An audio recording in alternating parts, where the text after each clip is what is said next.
On the next episode of G War Chronicles. I mean, you know the rules of the game. I mean, your bitch just chose me. Now we can settle this like you got some class, so we can get into some gangster shit. Ace, what the fuck? Kill him. We love you. You are now tuned in to G War Chronicles. All right, now we are back with part 2 to this wonderful interview that we have with the beautiful Miss Bratz. We have the beautiful co-host Maisah here. Y'all haven't seen me in a while. I'll tell y'all a little bit real quick. I've been traveling. I've been working. For those of you who don't know, I am an ultrasound tech. I have been an ultrasound tech for the past 19 years. Yes, I'm 43, so yeah, 19 years. I know I look good. Look at this skin. Mm-hmm. Okay. Bring a little sun to G-Wall real quick, you know. But I've been traveling for work, and so I have been missing out. But I have been tuned in. I've been right there, right by my co-host side. He's been doing an amazing thing. And when he told me he was going to interview you, I'm like, yeah, I need to be there for this. I need to be there for this because that's special. Yeah, you know, women don't support women enough. Honestly, men support men. Definitely A man can meet another man in a store, and they could exchange a few words and have one thing in common. And this man has said, you know, I have this going on, da da da da da da. Yeah. And that other man will come and support this man. Women don't do that enough. And so when we have female guests, I always want to make sure I'm here. I traveled 3 hours to make sure I was here. Yes. Okay. Yes. In the middle of the night, because I work 3 to 11. And I made it back to Jersey about 2:30 this morning. Oh my gosh. Got some sleep, and here I am because we need that. Right. We need that support. And I just want you to know that as another woman, I support you. Thank you. You are not alone in this journey. We may not know each other, but we're always connected and we're always aligned some way. And everything is always purposeful. This interview was purposeful. Seeing you, because that was our other podcast that you came on. Yes. Oh my God. Yes, that's our other podcast. When we had Agree to Disagree. Yeah. Yeah, I was in the comments. Yes. I be always on their comments. Yes. I be in their comments. They left me over there. So I remembered you. I was like, oh yes, and she was lit in the comments. Yeah. Sis was lit in the comments. Every time they go live. Yes. So it's a beautiful thing to have you here, and you know, I just want to say thank you for sharing your story with us. On this platform, because I know it's not always easy. And you know, you mentioned how it's been a struggle with certain things, you know, with you emotionally. So we're going to flip to like the emotional side of things. Right. Dealing with this day to day. What do you feel emotionally when you wake up and you know that this is going on? Really, like what do you feel? I think like sometimes a little bit like depressed. I do think I try to distract myself a lot, because especially these last couple of weeks I've been going through it. When I say like going to sleep crying, waking up crying. Is it because the court date is getting closer, or it's because it's getting realer? It's the court, it's what's going on in my personal world, my kid, like everything, every single thing. It's just all, it feels like everything at once is happening. Like crashing down, caving Yes. in. You feel like you can't breathe? Yes. Like I feel like I be having like anxiety attacks. I feel like you're oh suffocating. my God. Yes. So, if you feel like you're suffocating, what are you doing to try to help yourself to breathe?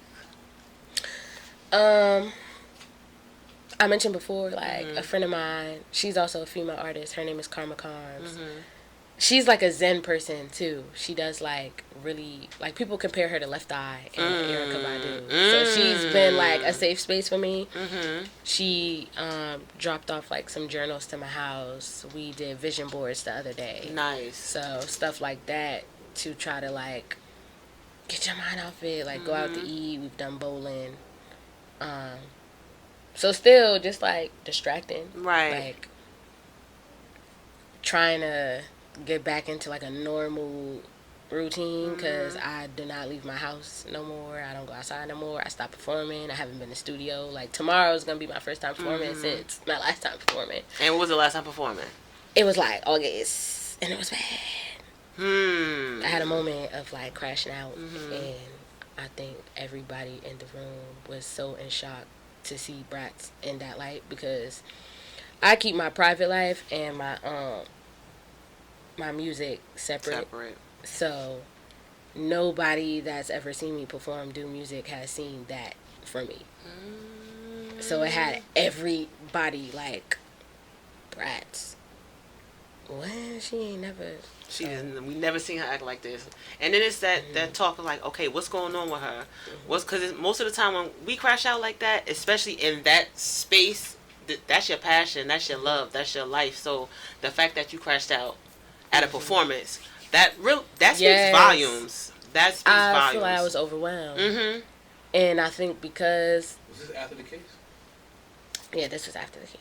This was recent. This was August. This was August, yeah. So this was a couple months ago. This is exploded everything. Yes. Yeah, so I was like, it's so much happening. There was some people that was showing up. I feel like they was trying to do some intimidation stuff with some other people. And I low-key feel like I was like in the middle of it. And I'm like, dang, like, can everybody just come perform? Like, can we just leave this shit out there? Like, can we just focus on the music? And I just lost it because I was just like... Enough is enough already. Yeah, and I think because I had my own personal stuff going on too on top of it. And I think like one thing I did like really appreciate was like you even asking like, well, how do you feel? Because even since all of this has been going on, nobody, like my mama asked here and there, but nobody has really like sat down to have a conversation. It's always like, you gonna be good, or I mean like you did, like it's always still stuck on one thing. It's never like, how do you feel? It's almost as like, because I've been upset and because I guess was like a known crash out, nobody cares to know how do she feel, because it's like, oh, she always mad, so what she feel don't really matter. So that's been what I've been dealing with, like people. Shit, it's Cuzzo. Shots on my niggas locked down, we gon' get it right. Let's get it. This for real niggas, never rat, hold a block down. G-War Chronicles for all my niggas locked down. This for real niggas, got knocked holding the fam down. G-War Chronicles for all my mans locked down. This for real niggas, never rat, hold a block down. G-War Chronicles for all my niggas locked down. This for real niggas, got knocked holding the fam down. G-War Chronicles for all my mans locked down. I know how it feels to wake up fucked up. The heat broke as hell, another night in the cell, the food trash. Bro in the town, sound like 2 bands. Static on the tail, get your face clapped for 2 packs. Shackled on the bus, we a long way from home now. Bitch, you was loving, ain't answering the phone now. Keep your mind focused, cause anytime it might go down. 50 clip the ball, OGs like young and slow down. Do 4 rounds, spin the yard with like-minded bosses. Story about women in bricks, Benzes and Porsches. Be the snitch out his night, get commissary extorted. Crackers on that bullshit, I swear so it's more shit. Look close, you can see the pain in the nigga eyes. Hit the weight shack, 5 sets, 225. Free all of the guys, whether it's 5 or it's 25. Free my little bro, broken justice gave my nigga life. This for real niggas, never rat, hold a block down. G-War Chronicles for all my niggas locked down. This for real niggas, got knocked holding the fam down. G-War Chronicles for all my mans locked down. This for real niggas, never rat, hold a block down. G-War Chronicles for all my niggas locked down. This for real niggas, got knocked holding the fam down. G-War Chronicles for all my mans locked down.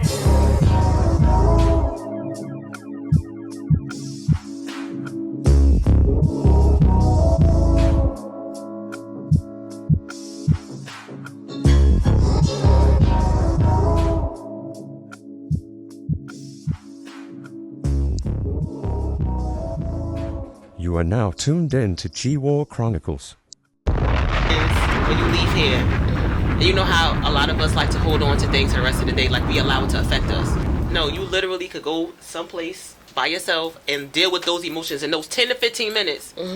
Get angry, be sad, grieve, yell, all of those things, cry, and okay, now this is what I'm going to do moving forward, and you've dealt with it instead of suppressing it and going on about your day and letting it build up.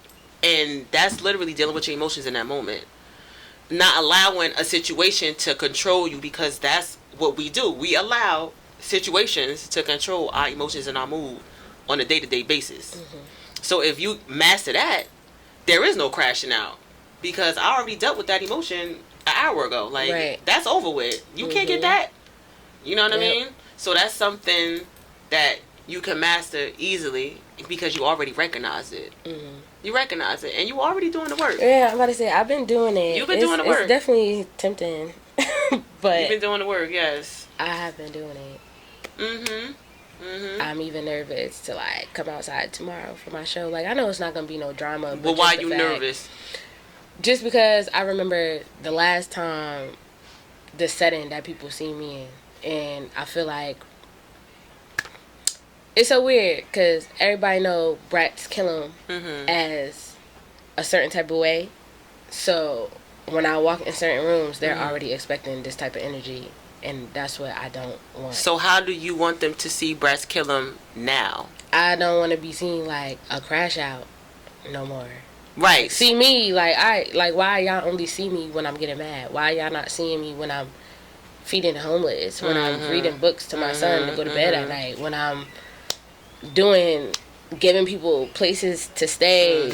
I had like $230. The little kids that stand outside ShopRite, you know, they try to ask for money to help people with their cards. I gave each kid $50, and I had $230.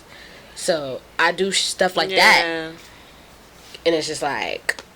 But you know, people never see the good thing. They only see this. So the thing is, it's up to you, baby girl, to shift that perception of yourself. So when you walk into this event tomorrow, who is BRATZKILLEM going to be? Like, that's what you have to say to yourself. And look in that mirror tonight when you at home, in that mirror in the morning when you getting ready, and you say, this is how I'm going to be when I walk in there today. This is who I want people to see me from now on. So they'll forget about that shit. They may even laugh about that situation because they're going to say, damn, look at her now. Look at her today. And moving forward. Right. That's what it is. It's just changing their perception.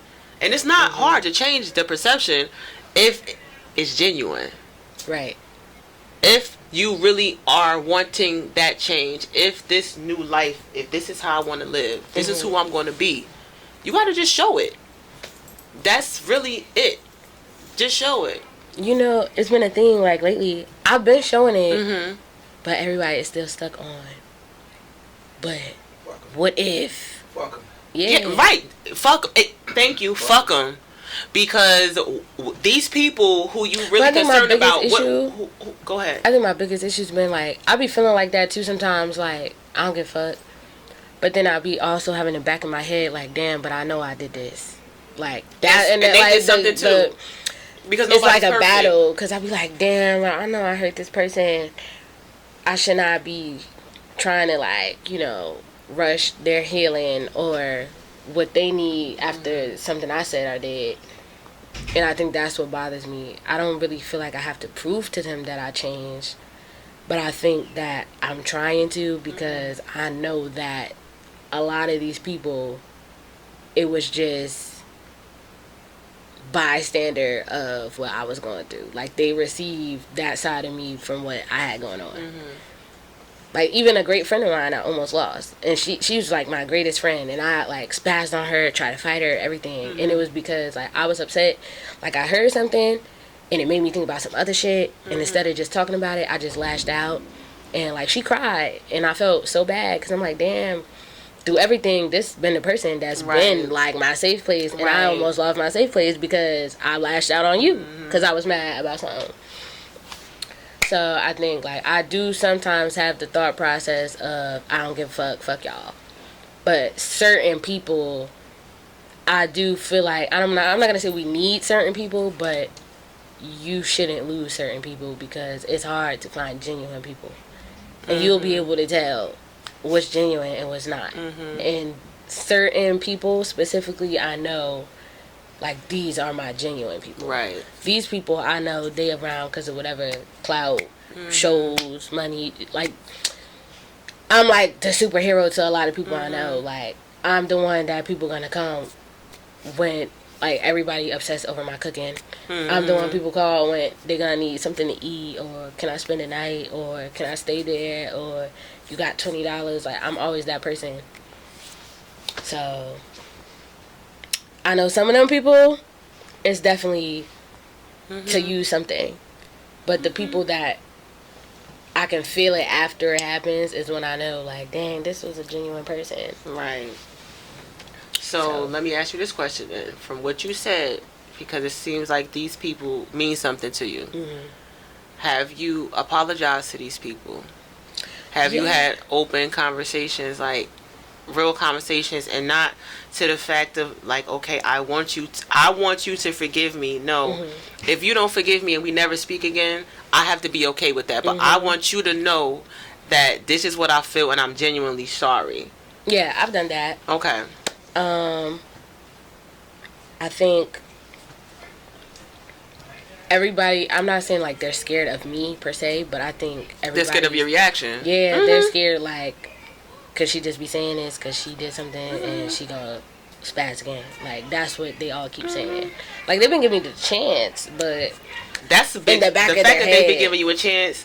So the fact that they've been giving you a chance, that's big, because they don't have to. Right, cause you could, yeah. So that speaks volumes as well. So that means that there's still an openness there to receive you in that light. So what you really now have to do is just trust the process. To know however it's going to go and be okay with it. Because sometimes your relationship, when things happen that way, when we crash out, because I crashed out too, when we've crashed out, we have to be okay with however these people are going to move forward with us in our life. They may never speak to us again. Our relationship may never be the same, and that hurts. It really does hurt, because I have been there. But once you get to the point is of forgiving yourself, that's why I asked you, have you forgiven yourself for all these different situations? Because the true forgiveness is from with you. I think that I'm working on it. Okay. I don't think that I forgive everything, but I'm on the start, because it's a lot. You gotta, and one thing I will say is, because I am a person, I'm gonna speak on things because I have lived a lot and I have been through a lot and I've overcame a lot of things and I've helped to heal myself. Self-healing is everything. And so you talking to yourself, just like you talk to your friend or your sisters or your brothers or your mom, is the same way you talk to you. Right. Those ugly conversations you have with your mom or your siblings or your best friend, you have to have that ugly conversation with yourself, because there's certain things that you would never tell somebody else. There's certain things that nobody will ever know about you. Only you know that. So if you only know this, how can this person help you? Because you're not really being honest with that person. So have that honest conversation with you. Let me tell you them honest conversations, girl. Get you ugly, break down on your knees on the floor crying snot. Oh, yes. Ugly, I don't know about ugly. It'd be like that. Ugly. I just had one of those. Like, yes. I've had plenty. But you know what? After that, you thank God. Say, I thank you, because I'm still here, alive, well, breathing, and I have a chance to do better. That's the thing with life. That's the beauty of life, when people try to judge you for your mistakes, right? We love to judge people for our mistakes, but forget that you make mistakes too. You made a mistake yesterday. But you know what I'm saying? In my life right now, like, people acknowledge, like, I made mistakes, you made mistakes, but it's been like a scale. It's been like, I know I did this, but you did this more. But it's like, this is not a competition. It's not about a competition, because we're all different human beings, and that's the beauty of who we are. And the beauty of it is change. The beauty of making a mistake is learning a lesson and growing from it and teaching somebody else, because all the mistakes that we make as human beings, somebody else, 10 million other people made the same mistake. That's how we can relate. That's why people can relate to these mistakes and these life lessons, because we all have made the same type of mistake in some form of fashion. We've all beat the shit out of somebody. We've all wilded out on somebody who didn't deserve that, right? Because of what we were already feeling. We've all disrespected our parent when they didn't deserve that, when we knew better. You know what I'm saying? We've all done things that we knew we shouldn't have done. Right. The point is learning from it and growing from it. and being better and not staying stuck. Don't stay stuck. Because a lot of us, we know we've done things and we know we need to grow and change, but we still stuck in the same spot. Don't stay stuck. Because staying stuck is going to keep that depression going. And it becomes... I think I'm just now, probably like in the last week, getting into the momentum of being accepting of how certain things happen. Have been going good. Because I've been finding myself a lot, especially like in the last 3 days, like, you know what, it's okay. Like, I had a conversation with somebody I'm close to yesterday, and I even told them, I'm like, you know, I know that I may have done this to you, and I know that I hurt you. You've hurt me also before, but where I'm at with it now is I'm not going to continue to apologize for something that I've been apologizing for. Yes. I'm like, I acknowledge it. It was wrong. But I feel like I'm not also about to lose myself to prove to you myself. And I've been saying that all week. And that's when I know, like, all right, I'm getting into the mode of, like, it's okay. Oh, yeah. But, like, 2 weeks ago, I was not there. Oh, yeah. I was not there. Girlfriend. You moving. I was not there, like, 2 weeks ago. But self-awareness. Yeah. Lately, I've been, like, it's all right. It's okay. I even see, like, my algorithm changing. Like, the type of stuff that pops up on my phone. Because before, I could tell I was depressed. Because there's all these sad quotes, all these horoscopes, all these breakup stuff, all this poor stuff. And then lately, you know, it's been, like, I've been seeing, like, them people who, like, sell homes. I've been talking about trying to buy a house. I'm like, if I'm going to pay rent, I might as well pay a mortgage. I've been talking about that. I've been seeing that popping up on my phone. Really do your research on that, though. I'm gonna tell you why. Because being a homeowner is a beautiful thing, yes. However, it's a big responsibility. So you wanna look into how many people owned this house previously. That's a big deal. I'm not a religious person. I'm extremely spiritual. Spirits are real. And when you have multiple homeowners, just like when you have multiple people who own a vehicle, that makes a big difference too. Even when you move into an apartment, because think about it, when you move into an apartment, right? Every apartment has a different energy. You can feel it.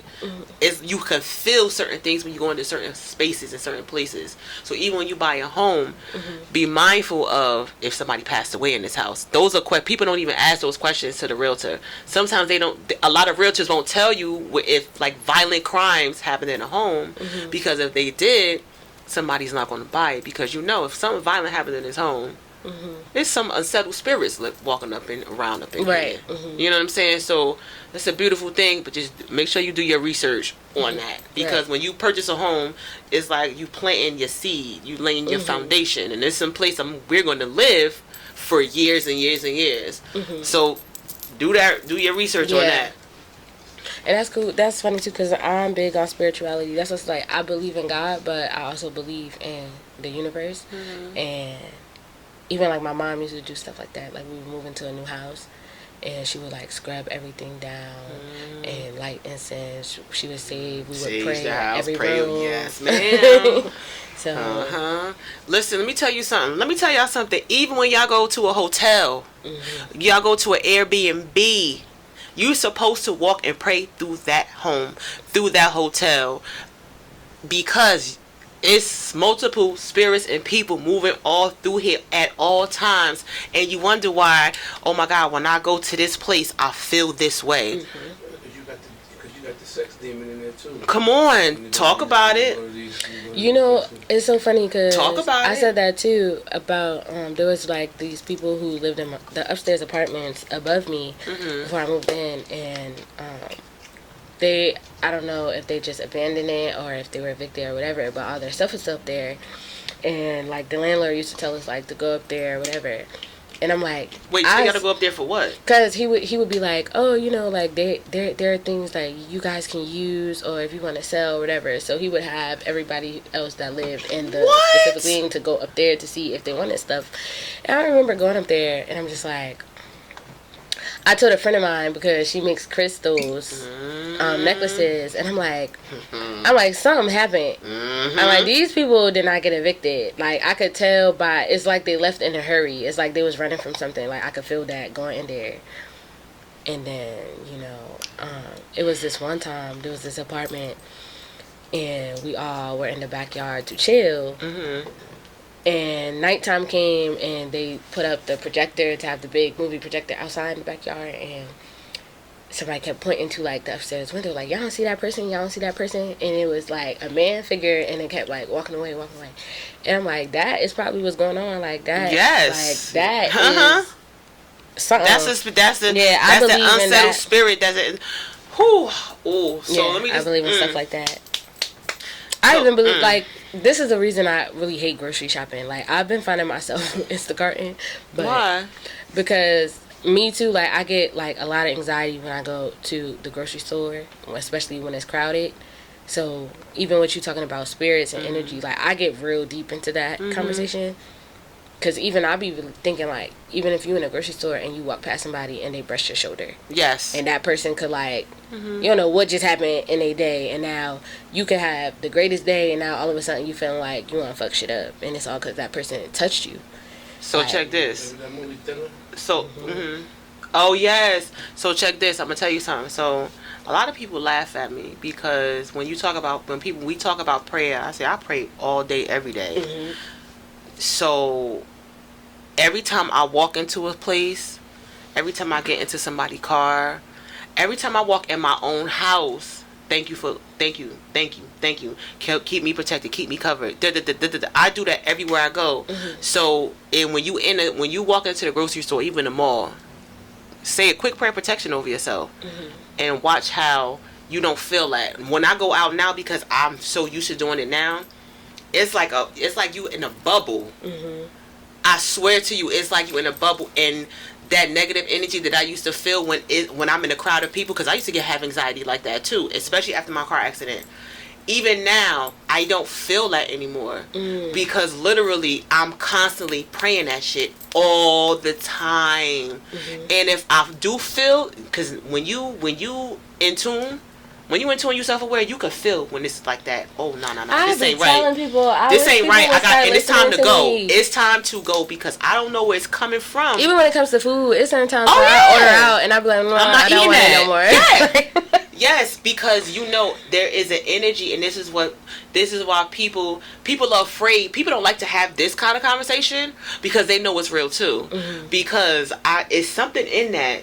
Like you said, the food, I've done it too. Something not right. Just like, for instance, let's say, when you in a house and you got to get out the door by a certain time. You have everything ready and you about to walk out the door and something is like, wait, am I forgetting something? You're not forgetting nothing. Something's holding you back from walking out that door because something's about to happen. The same thing with food, same thing with energies and people. Spirit in our body, the universe is trying to warn us, trying to prepare us, and a lot of us don't listen. So when you self-aware and you in tune, you paying attention, that's that level of discernment. And that's for you as well, moving forward with these people and these distractions. It's the level of discernment. And a lot of times we got to pray. We got to get real deep in these prayers. Like, we got to really ask for what we want. We really have to ask for what we want to see. Because a lot of times, oh God, I want you to show me. I want you to show me. So for God, it's like, well, what you want me to show you? All you saying is show you. I have been showing you. And this is what you've been doing. I've been showing you for 5 years. And you've been ignoring. And you've been ignoring it out of me. So now I had to shift and show you the ugly side of me. Because that's really what God does. We ask him for things and he will always give us what we want. But we don't get specific. So if we don't get specific, and then I'm showing you, I'm giving it to you, but you're not taking it and you're not doing what you're supposed to. So now because you're not doing what you're supposed to, I'm about to shake all this shit up. And he gonna shake it. He gonna shake it all the way. A friend of mine just said that the other day, like, Bratz, the reason why you keep feeling how you feeling is because you're not getting the lesson. Like, let these people go. Like, why are you trying to hold on for it? And I was like, you know what? Maybe I am trying to hold on to a lot of things and a lot of people because of the familiarity. And I'm like, that's probably why she was like, you don't see how every time you go here, I go here with these people, like This happens. or this happens, or you're crying, or you're the one in trouble, or you're the one. I'm like, oh, He talking to you, girl. something. Hey, yo, and the fact that you just said that you just had the same conversation with somebody the other day, I said something else. You said you just had the same conversation with somebody yesterday. Everything that we have been saying, you have been saying to us, I just had this conversation. So God literally is talking to you through everybody that you are encountering. Literally. So now it's what you gonna do. Real talk. What are you gonna do? Yep. Because I'm giving it to you. I'm giving it to you. It's in your face. Real talk. It's in your Yeah, face. facts. But that's what I was telling you earlier. I'm learning now. Now, like, I'm accepting of this is okay if this is not this. This is okay if this is not this. Like, I'm just getting into that mindset recently. Good. So And stay at that, because staying with that mindset is also going to allow you to detach yourself from these distractions, because the people that you have around you, it's no shade to anybody, because everybody has a season. Some seasons may be a week. right. Some seasons may be three months, and maybe 5 years, and maybe 10 years. But literally everybody has a season. And what I have been learning is that when certain things start happening, when you are dealing with certain people, you know your season is over because of what's going on. So that's where when we asking for clarity, asking for guidance, and God is showing you all these different things, that He's showing you this season is over. We were supposed to learn something from this little time, or this large amount of time we had with this specific person or these people. What have you learned? So that's something where you got to sit with self. Those journals that your friend gave you, that's when you're going to sit with self. And these people, these distractions, what does Bratz want? What do I want my life to look like? That's what you really have to ask yourself wholeheartedly, genuinely. Like, really, what do I want my life to look like? And once you say and figure out what you want your life to look like, now you're going to go about your day-to-day moving about how you want your life to be. Right. And that's really it. When you wake up in the morning, simple. I tell people all the time, people ask, well, how do you pray? You just talk. Say thank you. It's not a certain type It's of way simple. to pray. You can just say thank you. When you get paid, thank you for my paycheck. When you get food, thank you for my food. Like, it's just the small things that we just supposed to give gratitude for, because that's what life is about. And if we don't give gratitude for those small things, those big things that we all working towards, they will never happen. You're going to keep chasing those big things. Right. Because the small things you're not giving gratitude for and learning the lessons from. Yeah, I definitely been learning them. And I'm glad that you have been learning them. And as a woman, that you have held yourself accountable. Because a lot of us women do not hold ourselves accountable for our actions. And this young lady has. She's recognized it. It's never too late. You could be 75 years old. It doesn't matter. Recognizing your actions and your fault and your role. Yeah, because it was this thing like, if 77 people tell you you did this and this happened, are you gonna say all 77 of these people are lying? Or when you gonna look at yourself and think, alright, well, for 77 people to say, you must be doing 77 things. But you'll have some people that will say no. You know, you have people that will be like, no. It's some 77 people because I am me and not the... But I used to do that. I will keep it real. I used to be like, no, fuck them, they hate and they mad and like next. But now, it's not that. Now I'm realizing like, nah, you're a problem. You play part of the problem. Even if it's situations where you're not fully the problem, you're still a problem, because you're still entertaining certain things. You're still... I'm just now learning at 27 years old, like, I don't need to even respond to everything, because every little thing that people were saying, we about to have to link up, because what you say, like, I'm just now learning, like, okay, like, I'm just doing that. Every response does not deserve a reaction. Every action does not deserve a reaction. And I've even been noticing it's been bothering people. Like, I've been ignoring certain people for like a little month now.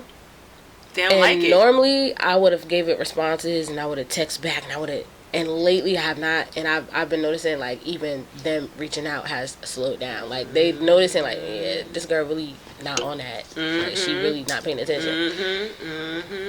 That's growth. First of all, that is growth. Yeah, it's a lot Shout for out to me you for because that. Yes. it wasn't always like that.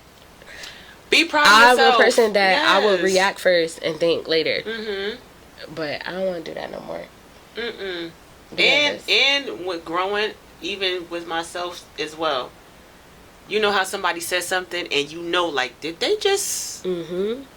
And even before I would say out loud, did they just... I don't even say that out loud. Sometimes I'll just sit in my head like, The audacity. Okay. And no, I'm not even going to give you a response. And then it's like, well, you don't have nothing to say? Nah, I'm good. Because honestly, the no response kills people more than the response. Because people love to know what you're thinking. When you don't know what I'm going to do, how I'm going to react, that shakes their world up. Because now they're trying to figure out, well, she normally reacts this way. This time she reacted like this. Damn, what is she going to do? What is she going to do? Now you got people kissing your ass. Right. Now you got them kissing your ass, groveling at your feet. Yeah, grovel, baby, grovel. Yes. Grovel. I'm worth all that groveling. Yeah. And this is another thing too, like I'm glad that I do music because now with this experience that I've been going through, when not even learning more about myself and what I want to better in myself, I'm like, I think that's why it's even been so hard for me to write. Like I've been having writer's block, but I feel like now when I do have my next drop, it's gonna be so powerful because I haven't been saying anything. Like even when I post now, like no, people know me for a crash out so bad. Like people used to purposely go to my story just to see look what for was that. Bratz on Yeah. today because it was that bad. Like I was crashing out that bad. Like now it's like I barely post. If I do, it's like a show or I'm supporting a friend or I'm posting about something. Like I posted about volcanoes the other day. Like small stuff. So let me ask you this. What was the actual, because you said you've been crashing out for the past like year and a half. What was the cause of the crash outs to start? Because if that's not something you were doing, you were like, no, this just something recent I've been crashing out, wilding out. So what was the cause? I don't want to blame it on other people, but I think like I don't like to feel played with. I have a really big heart, and I think like when I start to feel used or played with or taken for a joke, it makes me mad. And I get mad, but I won't say nothing still. It's like I continue to allow it until I can't no more. And I also like think, most of us do. but if we're talking like on the accountability side, I do think there are people that mean well to me, that were there for me, and I think I would get triggered by past shit from other people, and then I would start treating them people away. So I think it's like a mix of both. Now, those and people, did you ever, those people that caught, like, it's like they got caught in the crossfire, pretty much. Have you apologized to them for that? Yeah. Okay. So those are the people we were talking about earlier. Okay. Got you. Okay. Yeah, so Okay. I do think, like, I was just taking. And I'm a person, I'm very vocal. So to get to a point where I feel like I can't talk, I'm already gone. And I felt like the people that was around me or that I was helping or that was even living with me, I felt like I was pleading to them. Something is wrong. I am not okay. It's a lot on my mind. I just want to talk like I don't feel like myself. And because everybody's so used to me being the strong one and the gangster one and the hood one. Nobody heard you. Everybody, yeah, it wasn't taken serious. Man. It was more like I remember this one girl, That she's just like, sucks. she's all like, I remember telling the person I was dating, like, how depressed I was and why I was depressed. And the girl that I was helping, that was living in my house, I think that she thought I left the house, but I didn't really leave the house. I just went to lay down, and I overheard her saying, like, nah, Bratz faking, she ain't depressed. Come on, like, look, y'all see what Bratz rap about. Y'all see what she do. Y'all see how she, like, that's fake. And I just remember, like, feeling like strong people don't be We feeling need strong love, too. sometimes, too. But Like, strong people, you know the fucked up part about that whole strong people thing is because no matter how strong you are, we're all fucking human. And so if there is a point where we need you too, like there's a point where I want to call you and be able to lean on you. Why if I'm the strong friend and I'm going through something, I call you to talk to you about what I'm going through, and you'll say to me, "Oh, you'll be okay," and then start talking about some shit you're going through. Yeah, somebody I experienced that, and it's like, well, you'll be fine. You always get through everything. That's not, now. This is what I'm going through. I do not like that. And it's unfortunate because people will put you in this box, and that's why when you have people that really truly support you in the right way, you got to hold on to those people. If people even paid attention, and it's crazy because I keep drawing everything back to music, but that's really my outlet. Your outlet. If people really paid attention, even to the album I just dropped, the first song on the album, literally, I'm telling them, I have a problem, like, wow, and y'all are not getting it, and everybody's just so like, you brats, like, you good, you got it, like, tighten up, chin up, like, I don't always got it.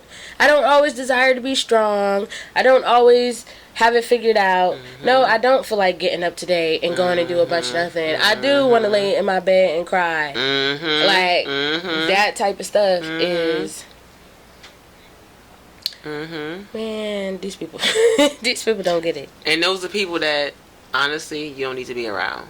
Like, when you think about the distractions and the people that are hindering your growth, because what I have learned is even if they're not in your day-to-day life, even if you still acknowledging these people, even if these people are still a thought, they are a distraction, and they are going to block your growth because you're still allowing them that power over you. It really is power.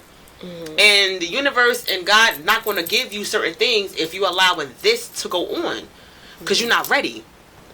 You got to let some people go.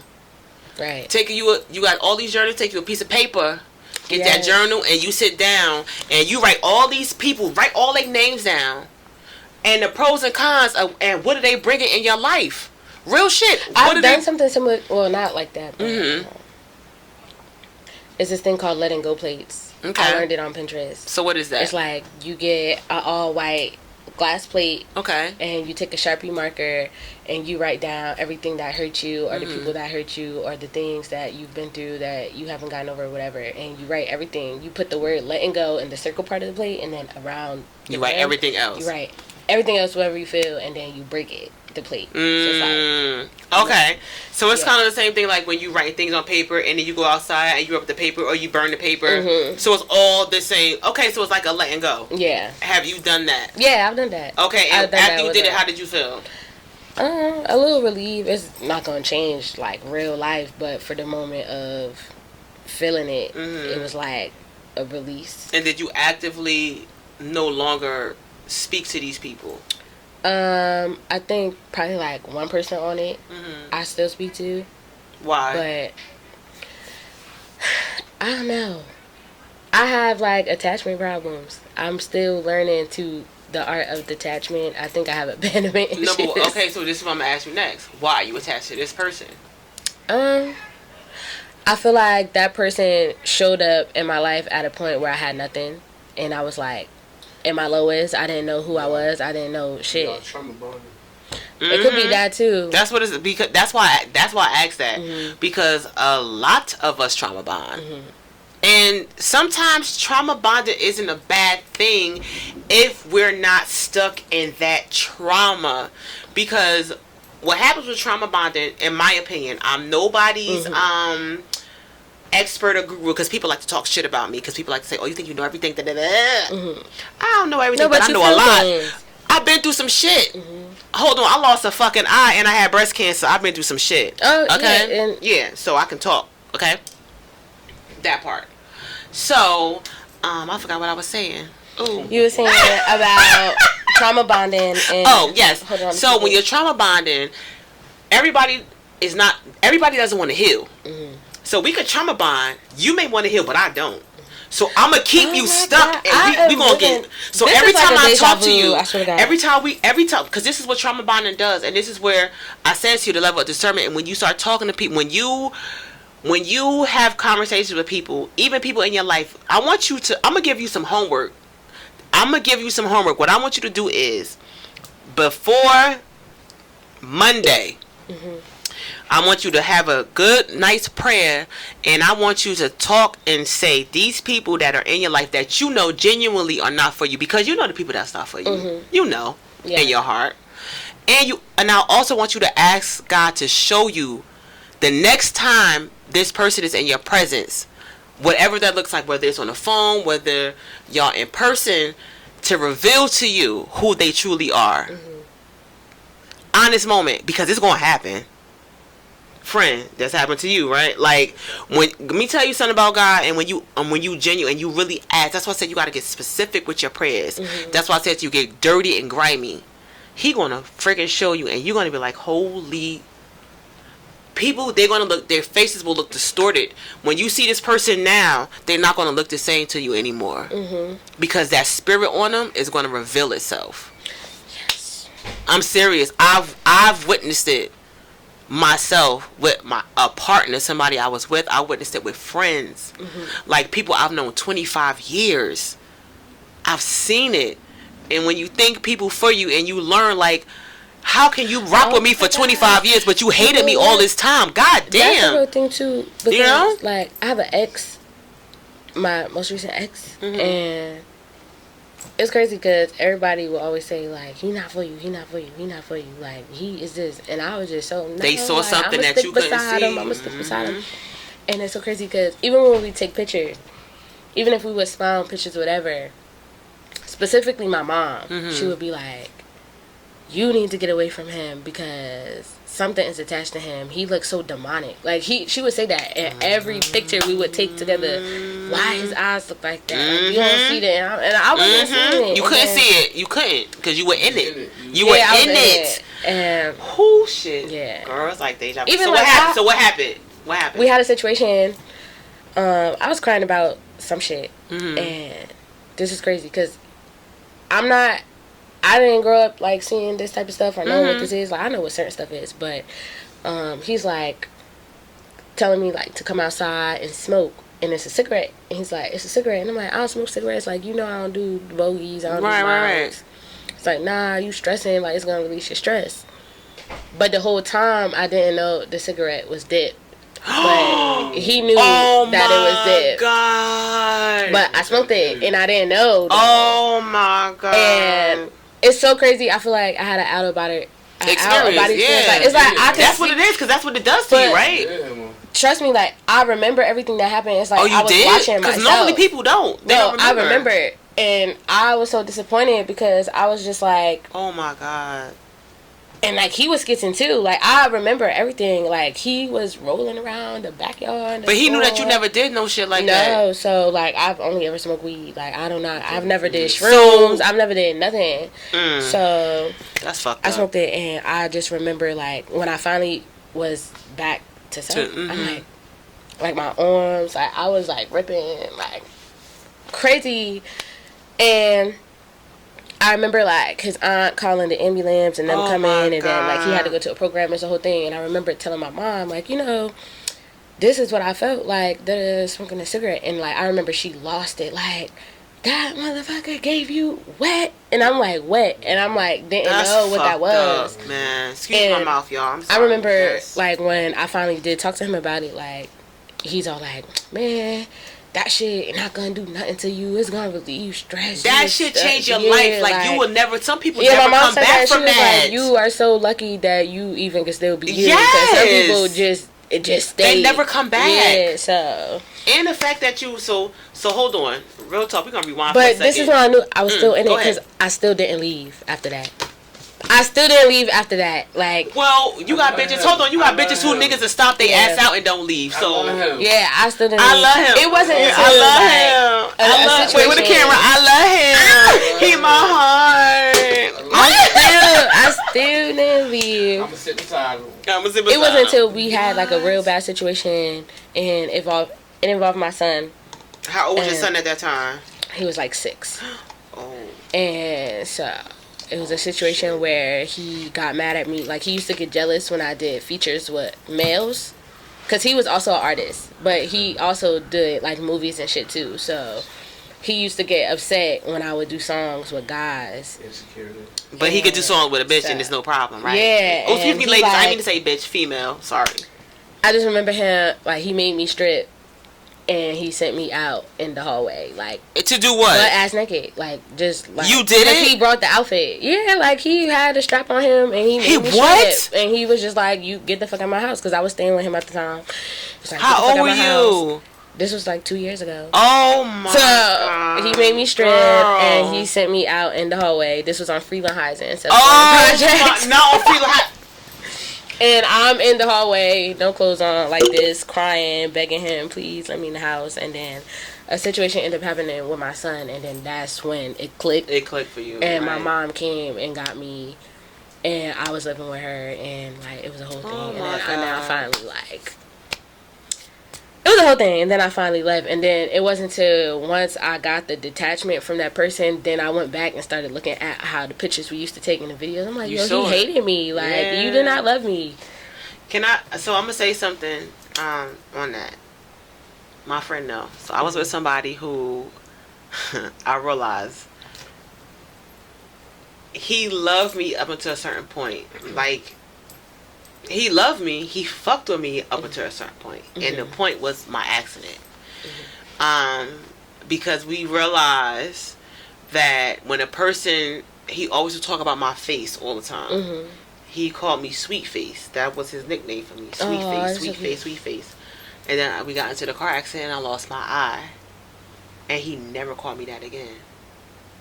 Yeah, And it was a shift, and it was a shift in our relationship. But certain things I couldn't see. I couldn't see certain things. And then, but his actions really changed, like, drastically. And it's like, God damn, nigga, like, you went from this to this. Like, motherfucker, and, you know, for me, I asked you in the hospital, like, yo, if you want to leave, like, I'm a realist. One thing about me, and people, a lot of people think I'm fake. Like, men and women alike, a lot of people think I pretend.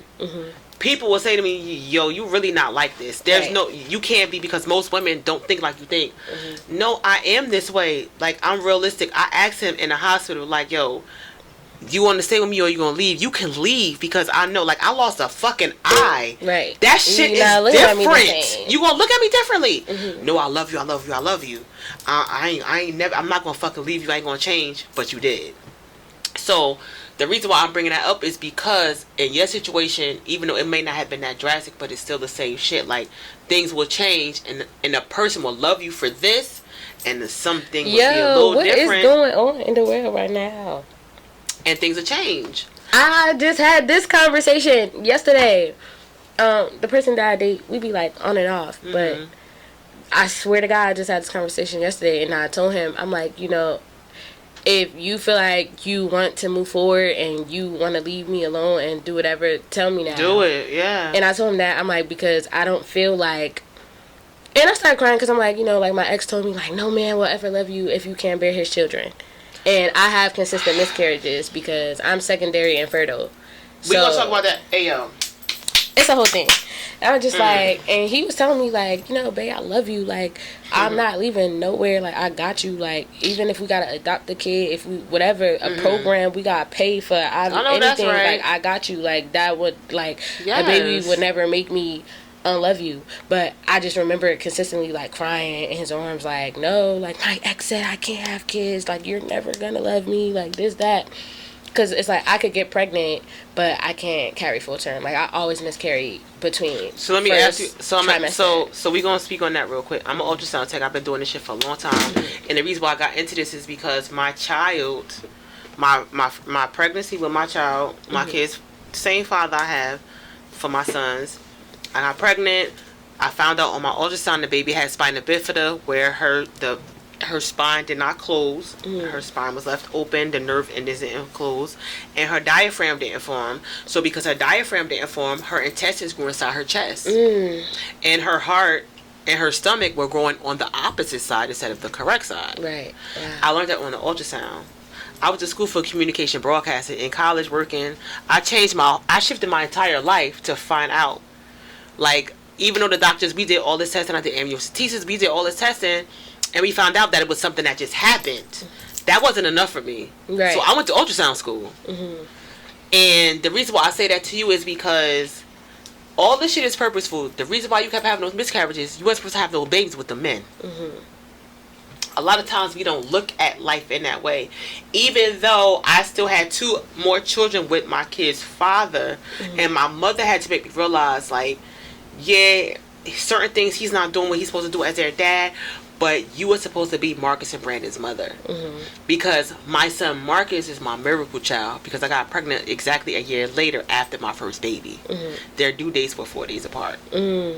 So everything is purposeful. You may not understand why I keep having these miscarriages, why these things I've keep thought happening. about that being a reason, like, even with the person I'm dealing with now, like, he also goes back to a person that I mentioned before that I was saying, like, I feel like I hurt this person and I didn't want to fix it. Because I could say this person is the first person I dated that's never put their hands on me, that's never, like, put, like, this is the first So he's a lot of firsts for you. Yeah, so I'll be feeling bad because, like, you treat him fucked up. yeah, like, when I would get mad about shit and I want him to go out and fight niggas and he wouldn't fight, I would be like, you a pussy, you this, you that, and he'd be like, no, I'm not, I'm not there with it no more. I don't feel like I have to fight. We talk about this all the time. And oh my god, I'm sorry, we talk about this all the time. Oh my god, I hurt his feelings to the point we end up having a breakup like end of August, early September of this year. Okay. And we're just now in the last 2 weeks communicating through it. Healthily? Yeah, healthily. Like, one thing I respect about this, he's never called me out my name. He never put his hands on me. And I've provoked this man so bad. Because and one thing he will always do, I would be breaking plates, yelling, cursing, you a bitch, fuck you. And he would just sit here and roll a blunt. Just like this, like, roll a blunt. He'd be like, you done? You done? And I spaz even more. What's his He's an Aries. Oh my god! I've never had an Aries before. That's my friend. His birthday is April 5th. And he's all like, he'll roll his blunt. He's like, you done? And I still spaz out some more. But Aries women different though. Aries women different. And he'll get up. Clean up. Yeah, he wouldn't even do that. He would clean it up. And he would like, and he'd like grab my hand. And I stood like, get the fuck off. He love you. Do you know that? I know. And that's why, remember I said, like, there are some people I've dated I know I shouldn't have been with, but even like this specific relationship, like, I have friends or even family members that's kind of old school, like, man, if that nigga said you hurt him, well, fuck that nigga, like, you know what I'm saying, like, and I'll be like, no, friend, like, that's not one of them ones. He not that. And you know, I get made fun of, like, even sometimes my mom, she be like, yeah, I ain't raised you, grow up on that, like, chase no man. I'm like, I don't feel like I'm chasing. I feel like I'm fixing something that I messed up. Like, I'm being accountable. No shade to mama, nobody else. Ladies, a lot of us. He has never. When you deal with he's a man. They always say women are not accountable. He a man. Women are this and women are that. And I'm a firm believer, and I can speak from facts. A chick get with the right type of nigga, she'll be everything she said she never would. Ever she dreamed of, like the things that she never even talked to anybody about, because there's some things as a woman that I've never talked to anybody about, that who I want to be for a certain type of person, and I know who I am to a nigga that don't even deserve it. You know what I'm saying? Like, the way we are with men who don't even deserve that part of us. So imagine when this man comes. Yes. Why would I be anything different? I would be, because you're not used to it. But I swear to God. But I know we do that, but it's scary, right? It's scary, but it's also, for me, I feel like it's scary, but it's also something that I'm so open to because I want it, I crave it. Life, relationships is like a resume. Okay, can you pass that though? It's like a resume. You walking that over there though? I just put it out too. Life is like a resume. You want to switch seats? Yeah, life is like a resume, right? You can only do what you've been experienced. That's and true. Exposed to. That's true. So but you also know what you. If all you've been exposed to is toxicity, if all you've been exposed to is violence, all you've been exposed to somebody calling you out your name, talking to you a certain type of way, Yeah. you get used to that, and then you reject the other shit. This is real shit. It's like if you've been used to all your men being good dudes, and this first dude that you're dealing with, he yelled at you, screamed at you, put his hands on you, like, what the fuck?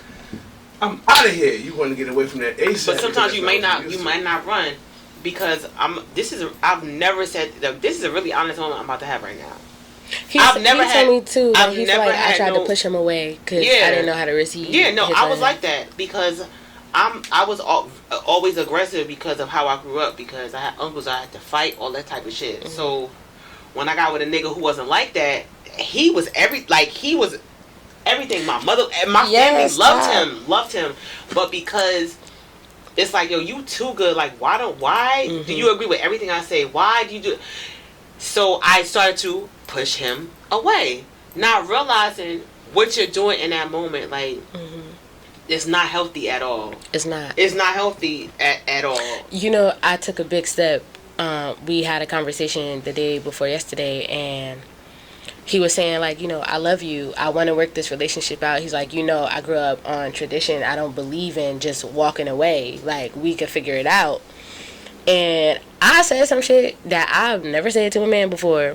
And I told him, and I looked him in his eyes and everything. And I'm like, you know, I apologize because I hurt you. I said, for every time that I felt like you was a pussy or you was being a bitch because you didn't react a certain type of way, I'm realizing, like, you just didn't want to. That he don't like drama. He's not confrontational. He don't like that. And shit. Because I'm a confrontational, made me a pussy. Yeah, that made me a so grown ass fucking man. Like, I was honest with him. I was like, you know, I don't feel like I loved you properly because I didn't love me. And I was like, you know, you didn't deserve that from me because you were the first that I've experienced a lot of stuff I've never experienced. And I didn't know how to love you because honestly, I didn't love me. Like, I told him, like, sometimes I woke up, I didn't know what my purpose was. I was getting jealous of other people for having what I didn't have. I was getting jealous of you because everybody was so, like, you attract everybody, like, everybody loves you, so this, and nobody feels that way towards me. And I was that's even when I started realizing too, like, I'm the problem because I'm pushing people away, fighting. I was waiting for you to say that. Yeah, so it was like I came to him and I just had to tell him, I'm like, you know, if you feel like before we can get back together that you need the space away from me, because he had moved out the house and everything, and I was going crazy. Okay, like, so how long were y'all together? So like over a year. Oh, so y'all were together for a minute. So when he moved out the house, I was going crazy. I was like, this is that. And he moved out because you was wilding out. Yeah. So let me ask you this: why were you wilding out? What was going on in your life at that time? If you were happy with this person. I think that I just didn't like the fact that, like, I didn't feel like he fought for me, but something that he told. What for you? How? In what way? I would get into arguments with people or get into, like, certain drama, and I would feel like, why you not checking this nigga? Why you not this? Why you not that? But I grew up on that, like, not grew up on that, but, like, my relationships was like that, and not realizing he not doing that because he looking at the situation like it's not worth it. It's not worth it. To lose. So what he told me is he was like, he feels like, he's like, I hope you don't take it as disrespect. I never disrespect you, but I feel like you had to be your own man for so long. You not allowing me to be your man, and if you're not gonna allow me to lead, then I have to walk away. And that sounds like, first of all, how old is this young man? He's 30. First of all, the fact that this 30-year-old young man now, shout out to his parents. Shout out to his parents, whoever you are that's dealing with Bratz and you coming at her this way. Shout out to your parents or whoever raised you. No, no. I'm being so honest in this moment because so many young men and women, whether you 30, 45, 50, 60, will never, ever be that way. Yeah, ever. And the fact that he is allowing you to go through your process. He's not judging you. He's not making you feel bad about who you are. That says a lot about him. Yeah, so everybody be clowning me. If you let me tell you some real shit. 43 years old. If you let that nigga go, you a fool. So that's what I was about to say. So you know, my mom, my friends, they've been clowning me because they like, man, let that nigga go. Like, he Do wanna walk not away from what? me. And I'm like, no, I can't. And they like, you chasing, and I'm like, You not chasing him. So guess what I did though? I did something I've never did, and this is when I knew like you might be my person, because I knew that I hurt him, especially when he had tears in his eyes. Like, for me, And men do not cry in front. Oh Lord, oh my God. So I'm like, damn, like I really hurt this person. I knew that I hurt him because I kept feeling it. I couldn't sleep because I kept thinking about, and the situation ended up getting bad because I let somebody come to me and tell me that he cheated on me. And I didn't talk to him about it. I just reacted. So you just react? Oh. And I went and I started being cool with a guy. Oh nah. And the guy started beefing with him. Baby girl. And it turned into a big thing. And they was about to fight. And it was about to be a whole thing. No. And it was a public thing. It turned real bad. That's and I'm not like, good. It hurt him like really bad. Yeah. Like really bad. He's like, I loved you so much. Like the same way you tell me you never loved nobody like this, I didn't love how I love you too. And you hurt me because now you made me think of the other people. So I did this thing. Like sometime went by, some weeks by. Like I say, like the last couple weeks we've been communicating. He's been coming to the house a lot more. He's been like, even through the breakup though. One thing I will say, when I mentioned earlier, the person that would send me money every morning, like we were broken up. He had me blocked. We did not see each other. Wasn't talking, but he sent me $300 every morning. And he was not talking to me. Pause. Okay, so I thought you was. Let me tell you some real shit about me. I let people talk, and I don't judge you. I don't say shit, because you did say $300 every morning, and I'm like, is she exaggerating? Does she mean $300 a week? No, he did $300 every morning. Yeah, because his job, he gets paid cash. So he makes like baby girl. He works for a golf course. Baby girl. So, and he get tips. Coming from one empress to another, because we don't use the word queen, because I found out what the word queen means. Hold on. Y'all got to look up the word queen. Quean. The original word of queen is derogatory as fuck. Ladies, queen, melanin women, we will no longer. Real talk. No, I'm serious. And I was wondering why. It's a couple of men when I say that, they'll be like, no, I'm not. They'll say empress, and I'm like, why? Okay, queen. Da, da, da. And something came up on my timeline, the universe, and baby girl broke it down. She went to the old dictionary. It's before the 15th century. Queen was a derogatory ass term, and what they did was just change 2 letters, like they do with a lot of words, because words are spells, right? And they changed it to a different term to try to make it. But no, queen is derogatory. Queen is like a concubine. You dirty. You a whore. Queen is really a whore. She's not somebody who is of high status. No, she's a whore. Yeah, that's a concubine. Yeah, so. Empress, that's what we supposed to be called, because technically that's what we are. You know, so, but I just wanted to share that real quick. This is a little history lesson, real quick. But the young man, I just want to say to you about him. I love the fact that you recognize your role. I love the fact at who he is to you, and I love the fact that who you are to him. It seems like you guys are a really good match. It seems like you guys are a good match, and you just gotta trust this process. Yeah, I just got, I gotta just trust this process. That's it. He's like, I'm a man. You gotta allow me to lead. He is a man. At Stop 30, trying to be he a got man. it. Allow me to be a man. He You don't gotta be the man no more. Like, and you know what? And a lot of us, we feel like that. And because a lot of us women, unfortunately, we have men in our family, but we've never saw a man lead. And so, men, you guys got to understand that. Give us a little bit of grace. We have men in our family, but we've never seen a man lead healthy. A lot of us haven't seen a man lead healthy. Honestly. Said that. He said this to me. He said, because when I used to get mad at him, I said, in the beginning, I told you who I was. You said you can handle me. You can't handle shit. And he was like, why is your idea of me handling you always result to violence? I can handle you just fine. Me not responding when you're lashing out is me handling you. Me allowing you to have your moment is me handling you. And I start crying like, hold on. Whoever raises man, yo, first of all, whoever raises your man, I was like, they did an amazing job. So yes, I tried to surprise him one day. Like, can you come meet me? I'm like, I got something going on. Can you come meet me? I think it was like Foreman Mills.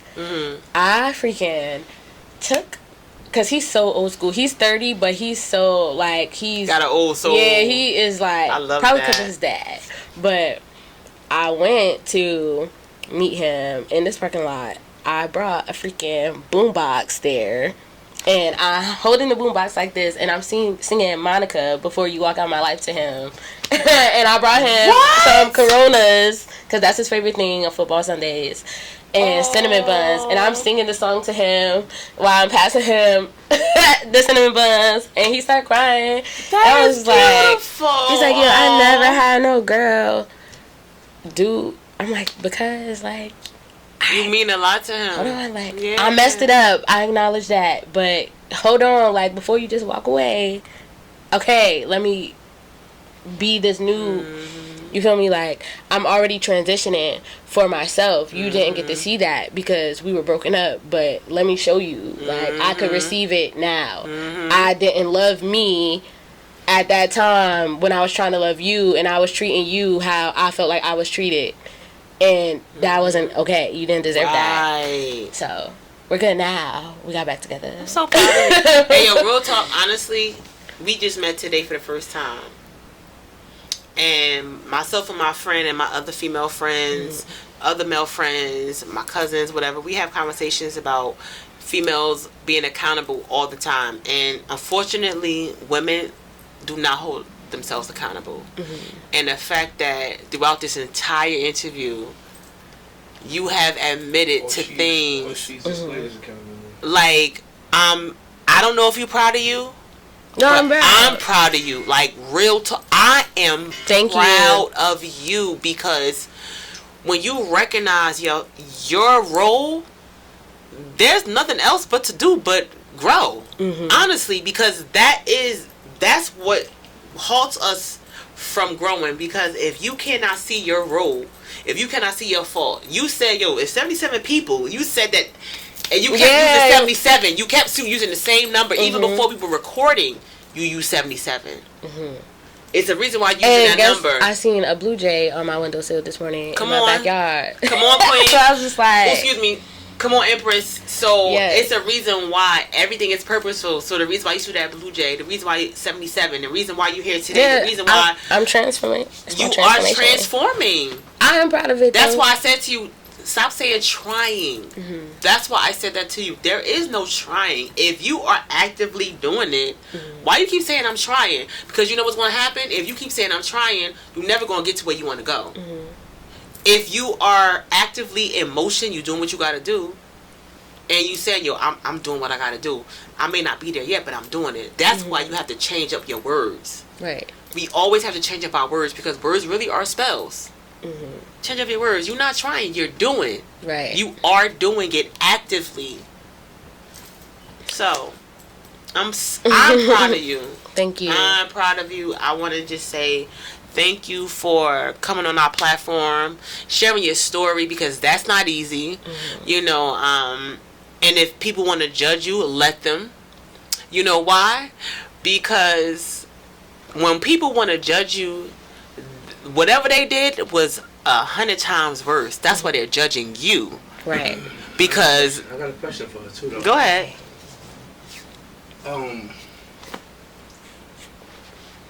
Are you prepared? Worst case, I always like worst case. How would you deal with having a papoose Remy Ma? That's what it seems like. He would be a supportive individual. Have you about the worst case scenario of this situation? That's a great question. That's a great question. Yeah. Yeah, the conversation is always the same. Like, it's always, I got you. Like, you don't got, it's the normal conversation for those type of conversations. But his biggest thing is trying to keep me out.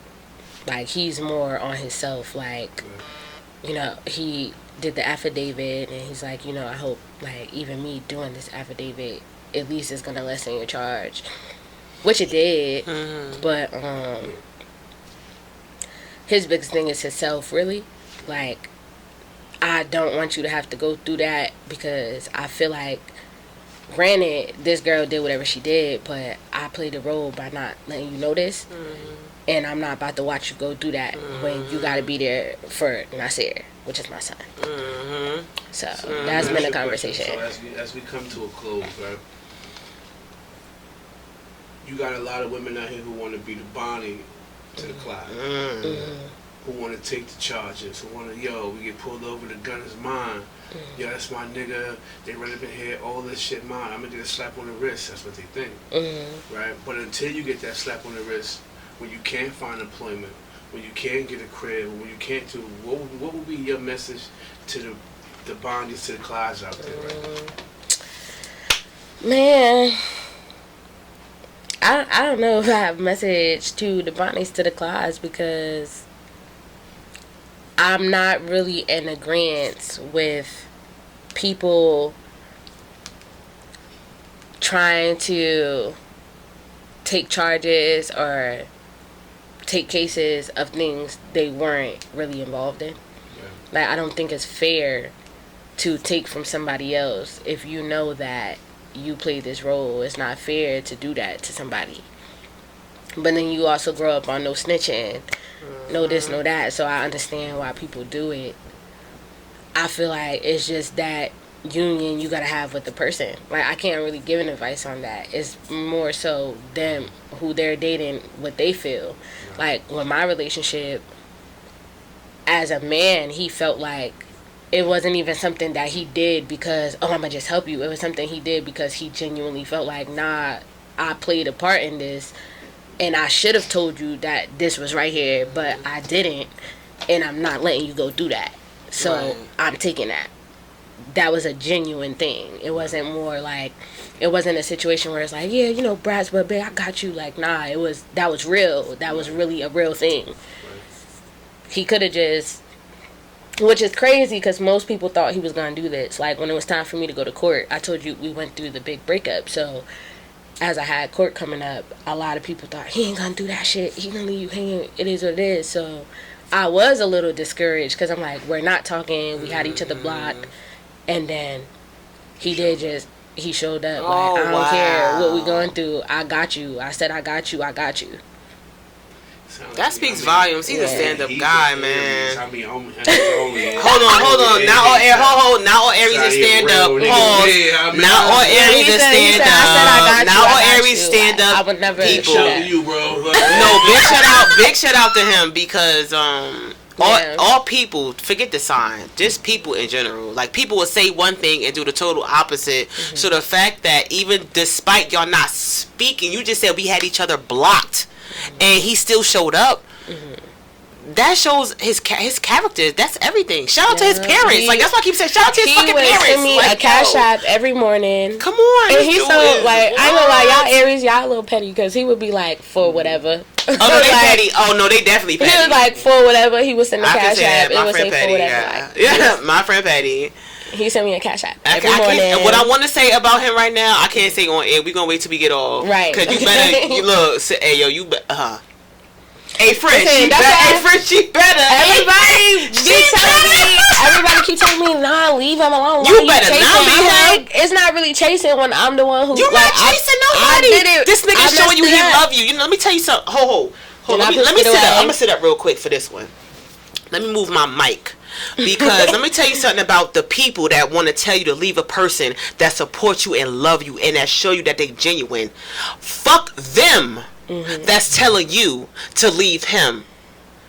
Those are people that's your distraction. You know, when I was telling those are people that's your distraction. Facts. But even when I was telling him, like, alright, we're gonna work on it. Come home. And he's like, you cannot rush me to come home. When you did something that hurt me. He's like, I feel like I'm even doing enough by us being able to go on dates and communicate and talk. He's like, I'm gonna come home. He's like, I'm never gonna lie to you. I'm coming home, but I'm not gonna come home when you want me to come home. Yeah.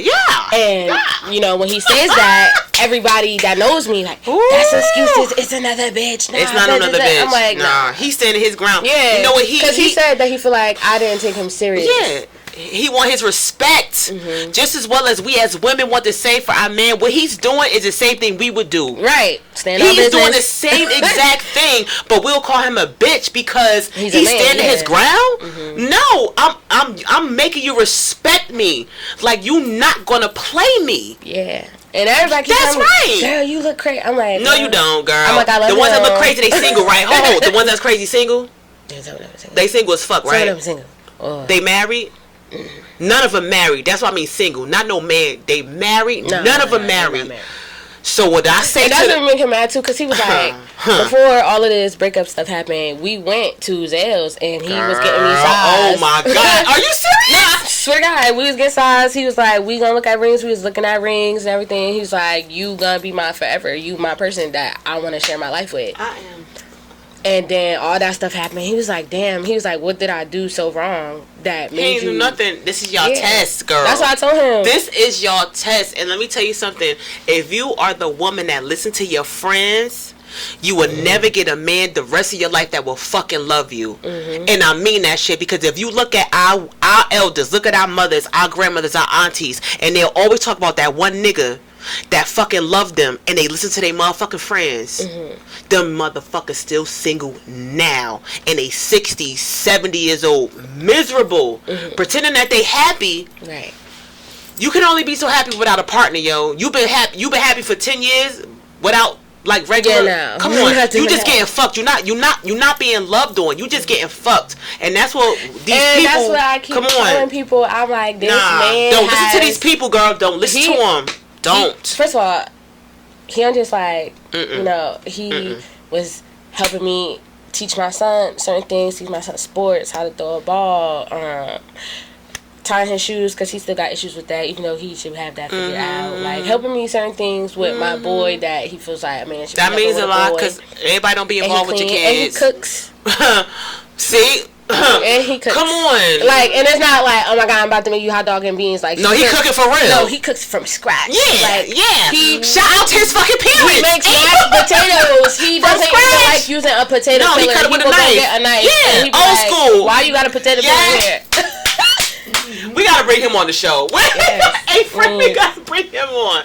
He's an artist too. He does. Cause you know why? Cause he a young man. And that's how we going. He a fucking young man. He does music too. You know how we gonna end the show? I need to hear something. Come on, spit that shit, sis. Oh no! I'm gonna get out the camera. Let me get out the camera. Can I just play a song? No. I'm gonna definitely play one of your songs. But you gotta spit a free. You gotta spit something. Damn, hold on. See, why y'all be doing this to me? You should get her like in the middle. Yeah, we're gonna adjust. Yeah, let's get this shit. First of all, have been your energy has been great this whole time. I feel like if you spit a freestyle right, that's gonna be crazy. Excuse me. Oh. Oh my gosh, Jesus. Yeah. They pulled the grab bag. Yeah, that's right. BRATZKILLEM. Whoa. First of all, she is not who she was 6 months ago. Yes. The woman you are today, right now on October, what's today's date? 18, 19. Damn, it is? I was going to say the 12th. And you wanna know what's crazy too? Because when you was talking about spirituality, and remember earlier he asked me if I was religious, I said I wouldn't say religious, but I do believe in my God. Like, even the tattoo on my face. For some reason, I don't know why these people think I gangbang. They keep asking me if I'm 30. Because they don't know what the tattoo means. Yes. They don't know what it means. You know? Yeah. Okay, Clark it. Because they don't be know what it thinking I'm not means. into. Yeah, they don't know what it means. So when people don't understand, they're going to always categorize you. They're going to always put you in a fucking category. But let me tell you something. That's why I said, walk in your truth. Be who you are. Right. And when you understand that, no matter what anybody say, it going to fucking matter. Right. When I say a motherfucker walk by you and want to touch you, this some real shit. And I ain't understand it until I understood it. When I walk by people, at one particular point, I walk by people and they would just be like, the way they would look at me, like, why the fuck are they looking at me like that? And there's one lady, a patient, she said, oh my God, I just want to touch you, I just want to hug you. And I'm like, what you mean? Older black lady, older, she was like 67. Because I'm energy vampires. She was like 67. She was like, no, she was like, I don't know, you just walk by me and I just feel this light. She wound up being, I'm an ultrasound tech, she wound up being my patient. So I got her in the room, we talking, chopping it up. And my patients always like open up to me. I pray with them all kinds of shit. this lady just started like laying everything out on the table. Yeah, you made her And I was feel like, safe. oh, that's why. She was like, I saw your light. My doctor said that to me too. So when you recognize, and I didn't know what that meant until I knew what it meant. You got it too. So when you stand and people drain. I used to be drained. I used to drink real bad, like really, really heavy. I would drink to stay up so I would go to sleep because I would dream about your problems. I didn't know how to separate it. So I had to detach from a lot of people. And I also had to know, like, I had to set boundaries on shit. Like, ain't no talking to me at 12 o'clock in the morning, 1 o'clock, 2 o'clock in the morning, no more, saying 2 or 3 hours on the phone, talk about all this fucking bullshit you got going on. There is no none of that. There is no when I'm around you, all we talk about is negative shit. Like, we're not talking about nothing positive all the time. Like, we just talk about past shit all the time. She ain't getting away from these bars, though. She ain't getting away from No, I'm getting her ready. I'm getting her ready for the bars, friend. Because she said she'll have no inspiration, so I'm getting her ready. Drop a beat for her. Can you go? These niggas know I love hard like a Aphrodite. Why do people smile in my face and know they never like me? I play chess, so other games like checkers really don't excite me. I reveal and I release, so next time hold me tightly. They say my heart is made of gold, that's what my mama did. And I learned to not trust nobody what my father did. Activate my third eye, teach you niggas all kinds of shit. Sometimes I need to take the load off, I just be dropping it. Going against me is like going against the law. Intuition is powerful, be seeing shit through a wall. Y'all don't bleed the way I bleed. Niggas going through menopause, and even when they do me dirty, I'm still the first that they call. I guess I'm God-like. I guess I'm God. Come on! I'm not. Come on! Hey, no. You can't stop with that. You can't stop with that. You can't stop. Hey, yo. When you said, I guess I'm God-like, I thought you was about to... I'm gonna say it. I'm sorry. You good. I gotta go pee. Y'all finish up. But yeah, this has definitely been a dope interview. I appreciate you for coming through. It.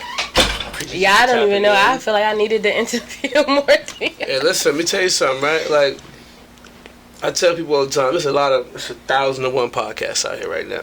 Anywhere you look, there's 1,000 podcasts out here right now. But I feel like what my podcast is about, it's completely different. We ain't talking about hip hop. We ain't talking about who the best rapper, who the best, none of that shit. This is the emotional reality of going to jail, catching cases, getting in trouble. Like, a lot of people don't realize, like, yo, you haven't even get found guilty of the charge yet. And you already seeing the worst of it. I don't wish You know it what I'm on saying? nobody. So, like, this is revelation for people watching and being like, oh shit, because now let's say a viewer watching this might have a daughter or a son who they want to, like, you know, let me just let you hear something real quick. And you see this girl, you see how she look on the ground, she rapping that, but there's on the other side of that, there's reality. Because music, we're just characters. We're getting in character, you know what I'm saying? We're getting in character, we just go talk that shit, and guess what, when I leave the studio, it's back to Eric again. Pesos ends the song, Eric did with reality.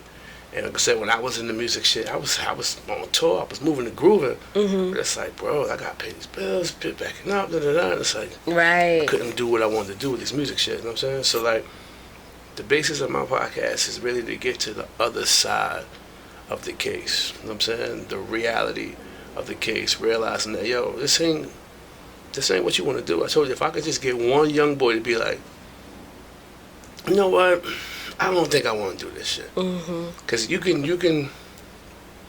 gain a lot while you're in jail, of course, but that time that you lose, and the ripple effect.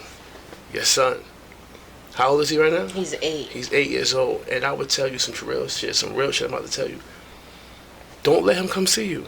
God forbid if you got to go in there. Because when I was young, my older brother stayed in jail, and my mother kept running down there to see him, right? I'm on visit, I'm going through metal detectors, I'm in the visit, I'm seeing everybody calling me Lil Hood, yo, what up? Everybody smiling, laughing, they got fresh braids, and everybody dress is nice, and niggas is big and swollen. I'm like, yeah. Bro, come out, he's smiling, he not giving me the, yo, bro, this shit crazy, hey, bro, I want to go home, I miss y'all. You're not giving me that. You giving me the, you know what I'm saying? So in my young mind, let me see, my brother 5 years older than me, so he was 16, I was 11, going through there, thinking this shit is okay. And now, when I'm on the other side of that fence, it seemed like it was, you know what I'm saying, it don't give you no, nah, you don't want to go in there. Don't go in there. You know what I'm saying? I'm not bringing you, because the more I bring you in here in jail, the more you going to think that this is okay. You know what I'm saying? So that's just my personal advice. Like because I've been through it. I was a youngin' going to the visit room, psychologically saying to myself, this shit lit. This shit popping. Everybody in here Gucci. Like, what the fuck? Should I go to jail? I'm gonna be Gucci with all my friends. I mean, everybody that's what, you know what I'm saying? I wasn't in there for years, but that one little month was enough for me to be like, no. Even when she said like people fighting in the showers, like, first of all, it was a fight like every single day. Every single day, the day I was there, especially like on the women's side, because Big Caddy. The girls fight more than the guys. Yeah, so it was a lot of drama. I interviewed a young lady and she said she had to be gay for the state because she didn't want no smoke. Yeah, nah, they didn't. I already know how. Maybe I wasn't there that long for them to try me like that, but yeah, I was not going for that. That's what's up. So, if you was watching as we close the show, anything you want to say to people watching who just learned a different side about Bratz tonight? I don't know, like, people, like, stay true to yourself, I guess. Learn to have patience. Don't let the people that you think is for you or around you shift your mentality, because I feel like it's easy to adapt to your environments when you think the amount of people that's around you is shifting you this way, but really you're shifting this way. And I think the strongest thing that I've been learning lately is willpower, because I didn't feel like I had a lot of that. So, yeah. I think that's my advice. I don't know what to say. I don't be want to tell people advice. I be going through shit. You Gucci, but you going through shit, and you're a testimony that you can go through shit and still, regardless to what, have a smile on your face. Stay true to yourself, and don't be afraid to